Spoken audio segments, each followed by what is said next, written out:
You know, tucked away in the final book of the Bible, there's this really powerful and honestly pretty cryptic warning given to a church. It's all about a seductive teacher named Jezebel.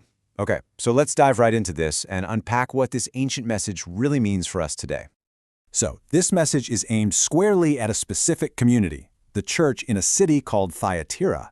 And the charges, wow, they are incredibly serious. He's saying they're letting a false teacher seduce people into what's called spiritual adultery and to consume deceptive doctrines. Now, these aren't just literal accusations. They are intense, symbolic warnings about a really deep spiritual betrayal. So you have to wonder, right? Is this just about some specific person who lived back in the first century?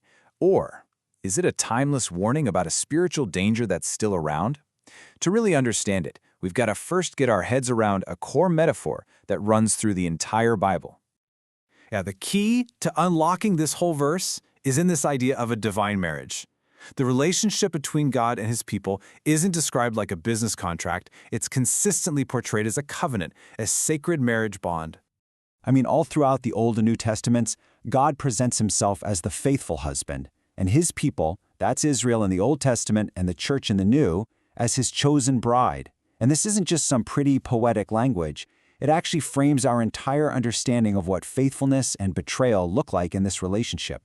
And look, the Apostle Paul uses this exact imagery. He talks about the church being betrothed, promised to one husband, Jesus Christ. So inside this sacred promise, the expectation is purity and exclusive devotion, just like in any marriage. So here's the absolutely crucial point. When Revelation talks about fornication, it's not talking about a physical act. Nope. It's using the language of marital betrayal to describe a spiritual unfaithfulness, a breach of that sacred covenant between the bride, who is the church, and her bridegroom, Jesus. Okay, so let's dig into that first accusation and see how this all connects.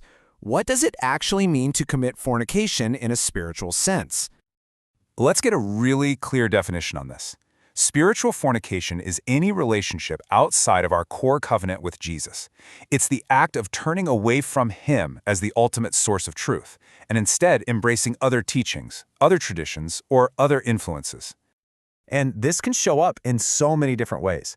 It could be following doctrines that are just kind of mixed with error, or putting your trust in human religious systems instead of in Jesus himself. Or, getting tangled up in a works-based faith that's all about performing to get approval. It's really anything that seduces our hearts away from simple, pure devotion. And believe me, this isn't a new idea. Way back in the Old Testament, the prophet Jeremiah accused Israel of committing adultery with stones and with stocks, which was his way of talking about idols. So that link between idolatry and spiritual betrayal, it was already set in stone, pardon the pun. And that leads us straight into the second charge, eating things sacrificed unto idols. And again, the meaning here is symbolic, and it's totally connected to that first point. So, if spiritual fornication is like turning to another lover, then eating idol food is consuming what that other lover is offering you. It's the act of taking in, internalizing, and being nourished by teachings and ideas that just aren't from Jesus. Think about it. Jesus called himself the bread of life. He's the only true spiritual nourishment. So to eat from the table of idols is to basically consume spiritual junk food. You're eating doctrines of deception that might look good on the outside, but they ultimately just lead to spiritual weakness and sickness. So let's just put it all together here. Committing fornication is the spiritual unfaithfulness that shatters our intimacy with God. Eating idol food is the consumption of deception that leaves us spiritually weak. See? They're really two sides of the very same coin of betrayal. Okay, so we've decoded the ancient symbols, but what in the world does this mean for us, living in the 21st century?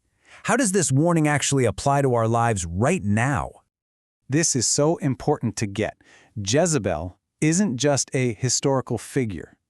It represents a timeless spiritual influence. Any system, any teaching, any voice that claims to speak for God but subtly, or maybe not so subtly, pulls our heart's allegiance away from Jesus and the finished work he did on the cross. So how do we guard against this? Well, the keys are right here. First, we've got to be discerning. We have to test all teachings against the truth of Christ. Second, we have to recognize that the goal of any false doctrine is to pull us away from Jesus. That means actively avoiding spiritual adultery, Things like getting caught in legalism or worldly thinking. And hey, when we mess up, we have to remember that God's patience is a call for us to repent and turn back. And finally, the ultimate defense is just to cultivate a true heartfelt devotion to Him and Him alone. You know, this verse from Romans just wraps this whole idea up perfectly. It says, we've been freed from our old ties, our old husband, you could say, which was the law and religious performance, so that we can be exclusively married to one person, the resurrected Christ. Our loyalty belongs only to Him. And that really leaves us with a huge question to think about. I mean, we live in an age with endless spiritual information, countless voices all claiming they have the truth. The challenge laid down in Revelation is for us to learn how to tell the difference, how to discern the true bread of life from all that other stuff that's just been sacrificed to idols.